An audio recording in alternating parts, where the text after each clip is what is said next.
Welcome to Expert Opinion, the branding business forum where leaders share their views, insights, and experiences from the world of B2B branding. And now, here's your host. Welcome to Expert Opinion. I am Andrea Fabri, and today we are thrilled to spend the next 20-25 minutes with Mark Schaefer. Mark is a globally recognized blogger, speaker, educator, and business consultant. He teaches at Rutgers University and has written 4 best-selling books, including The Tao of Twitter, considered the best-selling book on Twitter in the world, and Return on Influence, which I've also read, by the way. We're here today, though, to speak with Mark about his latest book called Social Media Explained, Untangling the World's Most Misunderstood Business. Welcome, Mark. I am delighted to be here. Thanks for having me. Oh, it's a pleasure. Social media has been around for a while, and yet many executives and companies today are still struggling to leverage social media effectively as a marketing tool. And I can attest to the struggle based on my ongoing interactions with clients. What are the challenges that executives face today when considering social media as a means to market and sell products and services? In other words, why are companies still struggling?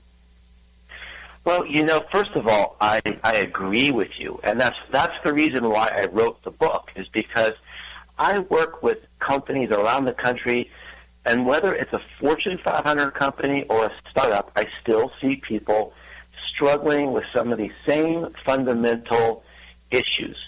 And that's why I wrote the book, to kind of set the stage and say, let's really get into what's going on here sociologically, psychologically. Why do people need to do this? Why is it so popular? The theory that I have is that we've been conditioned really for the last 100 years to think in terms of advertising, to broadcast our messages. And that doesn't really work on social media. Social media is social. People expect give and take. They expect interaction. They expect trustworthy and interesting and maybe even entertaining content. And if you try to treat it like a broadcast medium, you're going to become very disappointed. People are tired of being advertised to. They're tired of being marketed to, but they will run to a company, they'll be attracted to a company who can help them make money, save time, live a happier life, a healthier life, maybe a more fun life. So it requires a new mindset that I find is very difficult for many businesses to adopt. Yeah, I agree with you. What I noticed is that really social media has shifted customer engagement from a linear and quantitatively driven model to a non-linear, organic, a bit chaotic, and at its core qualitative, because it really uses conversations to drive preference and sell products and build advocacy. So that is such a key idea, and I love the word you used there, qualitative, because a lot of businesses miss that. They're run on spreadsheets. They're kind of addicted to quantitative measures, and that has served them very, very well for decades. But if you're building relationships through social media, it requires a different way of thinking, and it does require different measures as well. Right, I agree. One of the things that I always hear from executives, which is always quite interesting, is this notion that, especially in the B2B sectors, by the way, that sometimes social media is, even though this is not necessarily stated by executives, but you can tell that the perception is that social media is this sort of, a bit of a waste of time, if you don't mind me saying that, because it's difficult to measure. Well, I think things are changing, and I think they're changing very rapidly. If you consider that by 2020, less than 6 years from now, half of our workforce is going to be millennials. Half of our customers are going to be millennials. And this is a generation that manage their relationships, manages conflict over Facebook posts, Twitter, text messages. This is where they go to discover products and services and company and people. For this generation, Facebook really is the internet. Search on Facebook has tripled in the last 2 years. They're using it like Google. And so I think it's going to be important for any company, B2B or B2C, to really understand how people are getting their information today and really how it can align with their business goals. What I find is that if you think you know how your customers are getting their information today, or you think you know how they're using social media, this is a good time to double-check that and maybe ask them or do a survey or do some research, because there's really been a cataclysmic shift in how people are accessing their information just over the last 18 to 24 months. Yeah, I agree. And in fact, throughout several conversations I've been having last year with marketing professionals, I begin to wonder, what is marketing becoming? You do a really great job in the book at translating social media, the core essence of social media, in 5 concepts. And to me, those concepts that you have not only apply to social media, by the way, but they really apply to marketing as a whole. Maybe we forgot about it. Can you go through these 5 concepts one by one? Because I really think that they are at the core, from my perspective, at the core of your book, in terms of simplifying and making people understand what really social media is all about from a strategic perspective. Well, first, thanks for your kind words. I'm glad you enjoyed the book. And I'll try to go through it very quickly. And first, let me step back and tell you kind of how this developed, because I am being asked to go into a lot of companies, a lot of large companies, and I'm being asked to help executives learn social media. What is this all about? And oh, by the way, you have 1 hour. So it's really forced me to focus on what are the core elements here. If you've only got an hour for someone to read a book, or only an hour for someone to listen to me, where do we need to spend our time? So the first thing, and this is a concept you've already hinted at, is this idea that humans buy from humans. Now that seems like such common sense, but I see so many times we forget about that. We've created this digital divide between ourselves and our customers. And when we deal with people online, then we treat them differently. We forget that there's a real human there that might be suffering, that might really need our help. So that's the first concept. The second part of the book, I talk about exactly how social media fits in the marketing mix. And that is by providing these small provocations that lead to awareness, that leads to engagement, that leads to trust, and ultimately loyalty. So this is what we've been trying to do with our businesses ever since there have been businesses. So I explained how social media fits in that mix. The third point I make is I talk about this idea of the information ecosystem. I talk about how we need to populate these platforms very carefully with our stories to help people wherever they may be getting their information. The fourth point is this idea that we already hinted at, is this idea that we need a different sort of mindset, what I call the social media mindset. And I've been studying this for many years now, and as you mentioned, I teach it at graduate school at Rutgers, and behind every success story, behind every case study, you'll find these 3 things. You'll find meaningful content as the catalyst on the social web. You also find very targeted customers, targeted contacts. And this is what a lot of businesses miss. They're starting to get this idea that they need content, but you have to activate the content. It has to ignite. Then the third point of the social media mindset is this idea of being authentic helpfulness. We need to move from this idea of selling to helping. That's what people want. That's what they need right now. And then the fifth foundational strategy, I get a little bit more into this idea of content, the importance of content, and I explain how not all content is created equal. You have to really look inside your company as far as what sort of content is going to align with your resources, your budget, your capabilities, and I give some ideas about how to do that, how to find that, and how to really leverage your assets in the best way. Yeah, and which leads me there to a follow-up question. You're right, it's all content, but it's also the right content delivered in the right way at the right time for the right reasons. So what I'm liking about social media, what I always liked, is really transforming marketing from proactive to reactive in an intelligent manner, though. It's really, I think it's finally fulfilling in a way.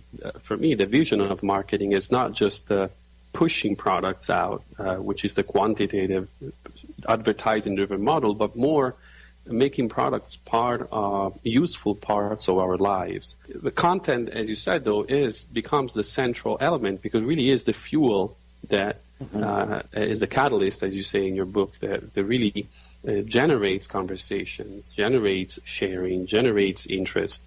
So the question then is, how do you see companies creating effective content today?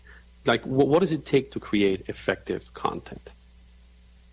Well, Ty, that is just such a huge, huge question. I think this is going to be one of the most important questions in marketing for years to come. And the reason is that we are experiencing such information density. If you look at all the research, it shows that companies are producing more and more and more content. They're flooding the internet with content. In the next few years, the amount of content on the web is supposed to increase by 600%, which is just mind-boggling.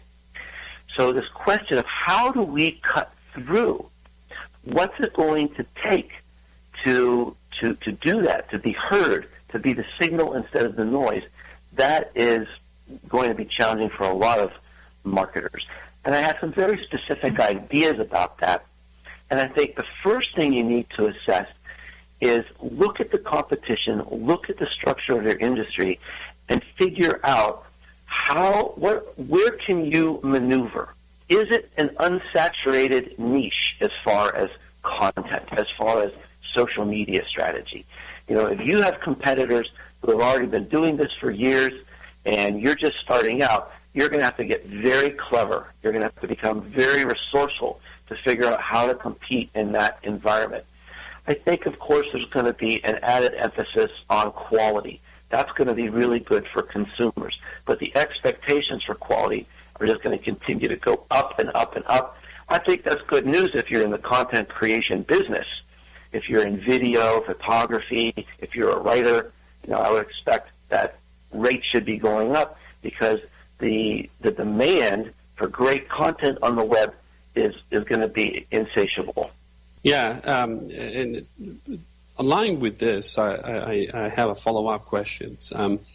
I've seen a lot of companies that decided, for a variety of reasons, primarily, I would say operating reasons, as in operating expenses and cost structure, to actually bring in resources to generate content in-house. However, what I've noticed is that the quality of that content is not always good. And content begins to suffer by insular perspectives and suffers and lacks creativity, which is also a key element that drives interest, especially when you are in this kind of information density type of environment. Absolutely.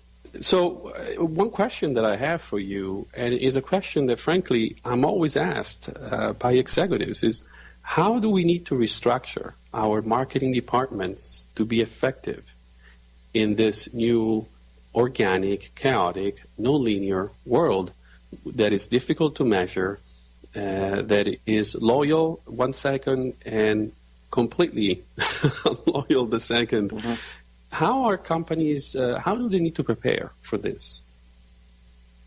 Well, this is a very turbulent time. Let me give you an example of two different company reactions to your question, the issue that you're bringing up.